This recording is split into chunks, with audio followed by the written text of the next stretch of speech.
Hello, everyone. I'd like to introduce Klaus Laitenberger, a 2019 Nuffield Scholar, and his topic was alternative food crops. Klaus is a lecturer in organic production and also an author of many organic gardening books and many articles on the subject, and he's also an organic farm inspector. So Klaus, we probably leave the floor to you, but I suppose starting off, one of the questions I'd have is how does organic agriculture tie in with biodiversity? So if you can start us off with that, that'd be great. Thank you.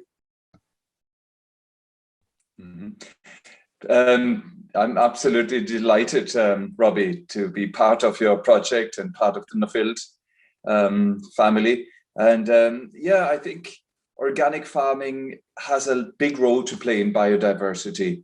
But first of all, I must say, I've seen excellent conventional farms, which have the most biodiverse holdings. So I'm not saying black and white now, organic farms are better than conventional farms, because I've seen some of the best farms for biodiversity would have been conventional farms. But generally, and a lot of studies show that on an organic farm, in a similar location next to another one, there's much higher biodiversity, and that is across the board. That's in earthworm counts, that's in butterfly insect counts, that's in wildflower diversity, etc., etc. So that's proven, that's statistically proven. Dan Clavin, actually, the organic advisor from Chagast, he did a really good summary study on picking out all these comparative studies. So that is proven. Also, I think organic farmers, we rely, and growers, we rely on biodiversity. So that's the big difference. Conventional farms could farm often without it, but an organic farm, we rely on it. So the first question I ask when a crop gets diseased, like I'm into vegetables more, as you know, two things. Was your soil good enough? Was your soil alive enough? And then did you have enough biodiversity? Did you have the predators? Did you leave space for the predators that will eat your pests? We have no option organically to go around spraying crops, pests off. We rely on biodiversity. If we have aphids, we need hoverflies and ladybirds. If we have slugs, we need beetles. I could go on and on about it. So it's an absolute necessity to get that right. And if we don't, we kind of fail as organic gardeners. So in one way, it's more difficult, you know, and more trusting. On the other hand, it's once you have that ecosystem balance, it's 100 times easier then, because nature will sort itself out much better. But I'd love to talk a little bit also. There's biodiversity above ground. Everybody knows about it. Everybody talks about the decline of insects, etc. But nobody seems to care about the soil, and that's across the board. Yeah, our soils are teeming with life, or should be teeming with life. There's billions of microorganisms and living creatures in one handful of soil. And unfortunately, our soils have become degraded over the last 70, 80 years. 30% of the arable land area, of the agricultural land area, has become degraded, dead, devoid of life, to such an extent that they have been washed away, eroded away, or blown away. So we really need to focus on soil fertility. And when we talk about soil fertility organically, it's the life in the soil. It's the creatures. And you see that very much. I was at Tom Foohey's farm down in Cork, arable farm, 12-year rotation with legumes, with cereals, with chickpeas, lentils. He grows everything. And I took little scoops of soil out, and every scoop had at least 3 worms in it. Now, I bet you in a conventional system, in a conventional arable farm that grows one crop through, you know, for the last 20, 30 years, you will not get that same life in the soil. Worms are only the indicator, the bigger species that we can see, but all the others go hand in hand with it. So yeah, I think organic farming has a lot to play. And in soil, we can't use NPK, and neither should anybody use NPK. And NPK, the bagged manure, they often call it, is bad news, because the biggest decline in soil fertility has happened from the moment we replaced farmyard manure, the stable manure, the pile of muck outside, with slurry and with artificial fertilizers. Because since then we have fed the plants, drip feeding plants, instead of feeding the soil, feeding the life in the soil, and the life in the soil then breaking down nutrients, making them available for plants. So we rely on ecological services. We rely on what happened for millions of years, nitrogen fixation by the rhizobium bacteria. We rely on the mycorrhizal fungi that mop up phosphorus and other trace elements to give to us. And there's billions of creatures there, and hundreds of thousands of species of ecosystem, soil biodiversity within the soil.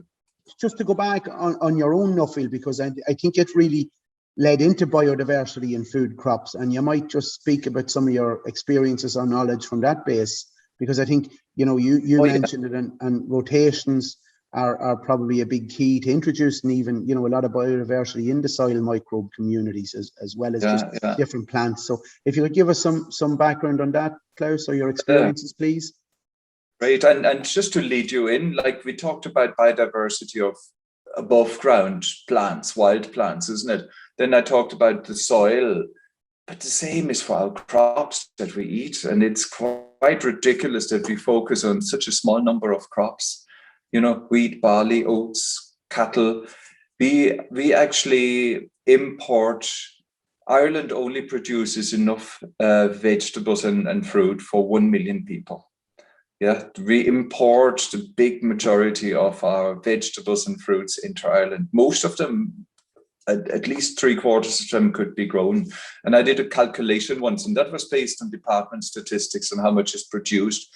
We could actually, if we used 1/20th of the land area in Ireland, we could produce food for 20 million people quite safely, quite vegetables. Now, why there is such a small range of food crops, I don't understand. In the world, there's 5,000 edible species of plants that we could grow and eat, but only 5 crops account for about 70% of the global food intake, calorie intake.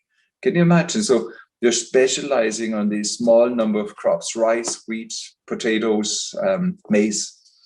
And that causes problems, of course, because that causes big monocrops totally against biodiversity, which are then susceptible to pesticide applications, because a monocrop does never work in the world, you know, because they're too susceptible to fungi, to diseases, disease outbreaks, pest outbreaks. And that's quite obvious. Everybody knows that. But even the green grass that farmers are so proud of, often perennial ryegrass, one species of grass growing. Do you think cows just want to eat one type of food crop? That's like us going back into just eating potatoes, isn't it? We do need a bigger diversity of food crops, and we do want to. So my travels with Nuffield was, I traveled right around the world, and I ended up, Peru was the highlight of it. That's where a lot of the food plants originated. So we got the potatoes in from Peru, but I found at least another 15 different food crops that can be grown in Ireland quite safely and without pest, without disease incidents. And I think diversity is also important for us. The more diverse our food intake is, and there's been loads of studies, the more different food plants that we eat, the healthier we actually are. Yeah, no, biodiversity it covers everything, Klaus, and it should include, you know, it's as important for the foods that we eat as it is for the plants we plant and for the microbes in the soil that hopefully we're trying to encourage, as well as all the animals and insects and birds and bees. And I suppose maybe one last one to wrap up, Klaus, would be, as part of the new EU Green Deal strategy, what's your thoughts on the EU's sort of looking for maybe a 25% organic farming across the European Union? What would your thoughts be on that? Absolutely fantastic. I mean, it's very ambitious. And I know the Department of Agriculture, they're a little bit hesitant to even think that it could be possible, because 25% in 2030, that's not long. So they probably already try and make excuses, but I think that's the way forward, because consumers will also insist on buying organic food. Like, the consumer demand is increasing massively for that. But they also want to reduce the pesticide use by, what is it, 50% or some 50%. And now, so it's great to see that even conventional farming will move towards organic farming, and it's a learning process on both sides, really. Pesticides, of course, kill pests, but they kill all insects. You know, a pesticide is a big cause of the problem of biodiversity loss. Monocultures and pesticide use are big problems. And so I'm glad to see that. Yeah. Klaus, thanks a million for your time, much appreciated. And always great to have a chat with a past Nuffield scholar. So take care, and thanks a million for your input, Klaus. Bye-bye. Thank you very much, Robbie. All the best. Bye-bye. Bye-bye.